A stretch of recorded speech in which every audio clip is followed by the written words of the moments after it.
بیگم کی بلی۔ عرصہ ایک مہینہ پہلے بیگم صاحبہ نے ایک عدد پالتو بلی گھر میں پالی اور ہر طرح کی دیکھ بھال کر رہی تھی، لیکن اس بلی کی پالنا کی وجہ سے بیگم صاحبہ کے میاں بہت نالاں اور پریشان تھے۔ اس لیے میاں نے ایک دن بلی کو پکڑا اور کہیں دور چھوڑائے، لیکن بلی واپس آ گئی۔ میاں نے دوبارہ اس کو بیگم کی نظروں سے چھپانے کے لیے کوئلوں کی کوٹھری میں بند کر دیا۔ اس اثنا میں ایک امیدوار نوکری حاصل کرنے کے لیے آیا تو میاں نے بلی اس کے حوالے کی کہ وہ اسے کہیں دور پھینکائے جہاں سے وہ کبھی واپس نہ آ پائے۔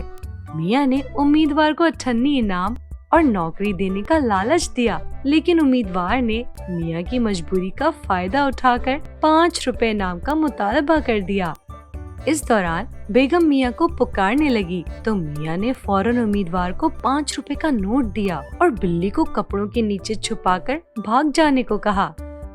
امیدوار چلا جاتا ہے۔ بیگم اداس اور صدمے میں ہے۔ جس پرچ میں بلی دودھ پیتی تھی اس کو دیکھ کر آہیں بھرتی ہیں اور امید کرتی ہیں کہ بلی واپس آ جائے گی۔ اس دوران میاں بیگم کو بتاتا ہے کہ ایک آدمی نے آ کر اسے بتایا ہے کہ ان کی بلی قصائی کی دکان کے سامنے موٹر کے نیچے آ کر مر گئی ہے اور اسے دکان کے پچھواڑے میں دفن کر دیا ہے۔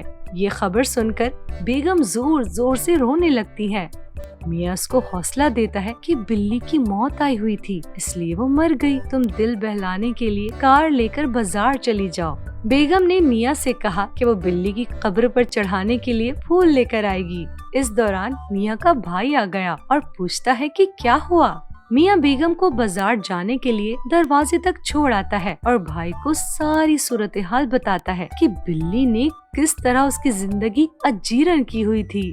بھائی نے بلی کے بارے میں پوچھا تو میاں نے بتایا کہ بلی کو کوئلوں کی کوٹھری میں بند کر دیا تھا اور دائمی نجات کے لیے سوچ رہا تھا، اور اسی دوران ملازمت کا ایک امیدوار آ گیا تو بلی کا کام تمام کرانے کے لیے اس کو بلی دے دی ہے اور بیگم کو ٹالا ہے کہ بلی موٹر کے نیچے آ کر مر گئی ہے۔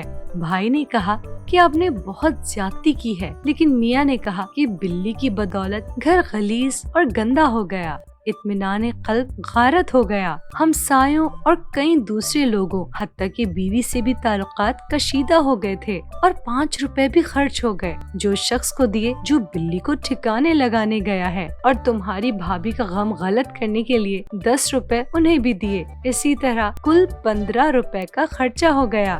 اس دوران میاں میاں کی آواز آتی ہے اور بیگم بھاگی بھاگی خوشی کے جوش سے بے تاب اندر آتی ہے اور بتاتی ہے کہ جب وہ بنگلے سے نکل رہی تھی کہ دروازے پر ایک بھلا سا آدمی ملا جس نے کار کو روکا اور ڈرائیور سے پوچھا کہ بیگم صاحبہ ہیں۔ اس بات میں جواب پا کر اس شخص نے فوراً کپڑے کے نیچے سے بلی نکال کر بیگم صاحبہ کو دے دی، جو کہ بیگم صاحب نے 10 روپے کی عوض خرید لی اور ساتھ میں بلی بیچنے والے کو ملازمت پہ بھی رکھ لیا۔